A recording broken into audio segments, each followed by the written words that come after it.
If Occupy Wall Street was really smart, what they would propose in Washington is that everyone become a CEO.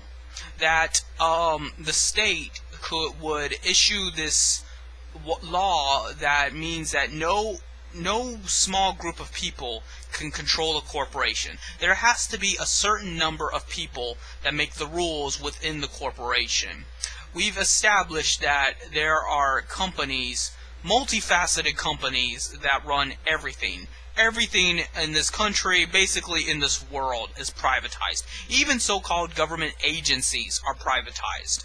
So it would stand to reason that if we want to move toward a people's state, that we control the means of production, obviously. But that's not going to happen overnight. People are not used to the concept of Marxism. So what you have to do is introduce it to a way that appeals to their 90 IQ. You have to do it in a way where they can get behind it, where they can feel like they own something and they're big shit and they rub their titties and all this shit. So what I propose is that everyone has like a little document that tells them that they are the owner of some big corporation. And it has to have so many people in charge of it. Like, let's say every major corporate logo requires at least 100 or 200,000 people running the show. McDonald's requires 200,000 corporate executives, or else McDonald's does not get to exist. And every company should be this way. What this will create is a unionized state. It will not be like any other capitalism we have had in the past. And I believe this is what Vladimir Lenin was originally shooting for. I do not believe he could achieve communism in his lifetime. He knew he could not achieve communism with his lifetime, but he knew he could create a socialist state unlike any other in the past. It was not a state socialism where simply the state controlled everything. It was not just some little tribe of people that, sold each other's clothes and farmed like they're fucking Amish. It wasn't anything like that. What it was going to be was a unionized state where several groups of people controlled the faceted areas of production. So you wouldn't have, unions as you see today, workers' unions trying to negotiate with the employer. The union and the corporation would be inseparable. And these corporations would have to have a mutual understanding or shit goes wrong. If, let's say, for instance, Walmart was owned by 200,000 people, and the people that produce food are owned by 200,000 people, if Walmart refuses to comply to certain standards of treating their employees and shit, then the food industry will not sell to Walmart, and thus Walmart will crumble. People will stop being the executives of Walmart, and then there won't be a fucking Walmart. Now, I can see the flaw in my own argument that eventually this could create a one corporate state, and that would be bad. That would be, where there'd be no incentive for them to not just take power for themselves and then rule over everything. And nobody wants that. But I believe if, this is just a very blunt idea. This is a very crude idea, and it needs to be shaped and, cleaned up a bit. It's like a diamond, and, when you see a diamond, it doesn't look like a diamond. It looks like a dirt clump.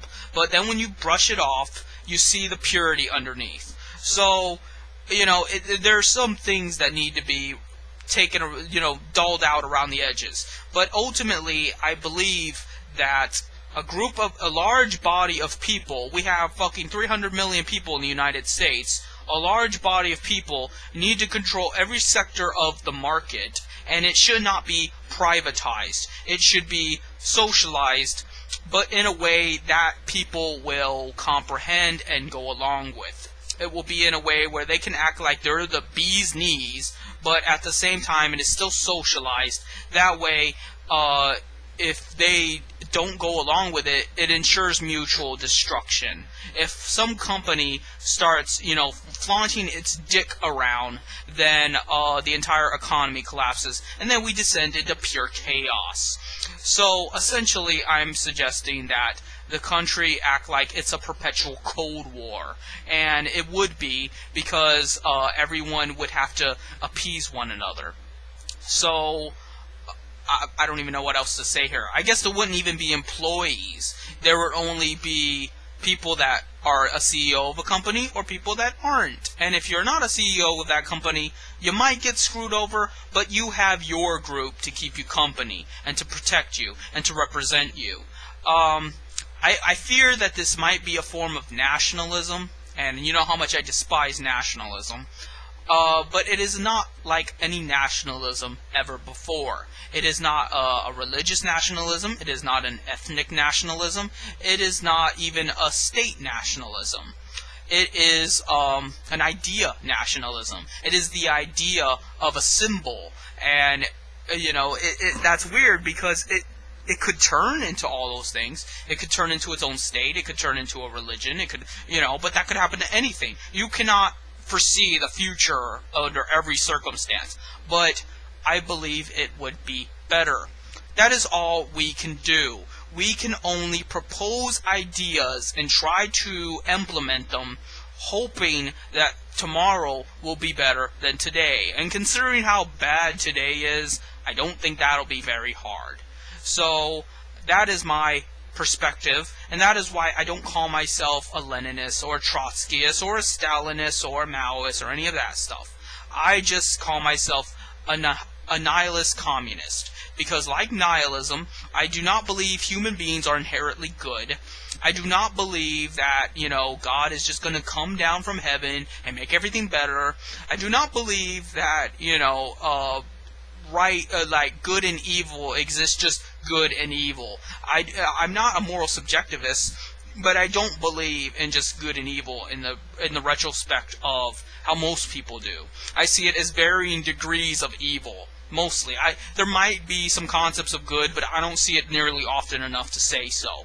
So I see how evil needs to conflict with evil constantly, and that is the only form of good we have at the moment.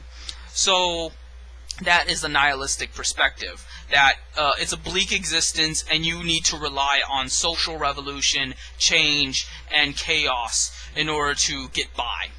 But it is also a communist perspective in hoping to socialize everything in order to, co-own the means of production and have a cooperative society that can exist on a global level, even maybe an intergalactic level. And we will rid the world of capitalists and, kings and religion and all the shit that tries to separate people. And they don't separate them to protect them. They separate them to control them, to hurt them, to enslave them, and to make them stupid. Because then certain people within those separated groups retain all the power. So that is my proposition to Occupy Wall Street.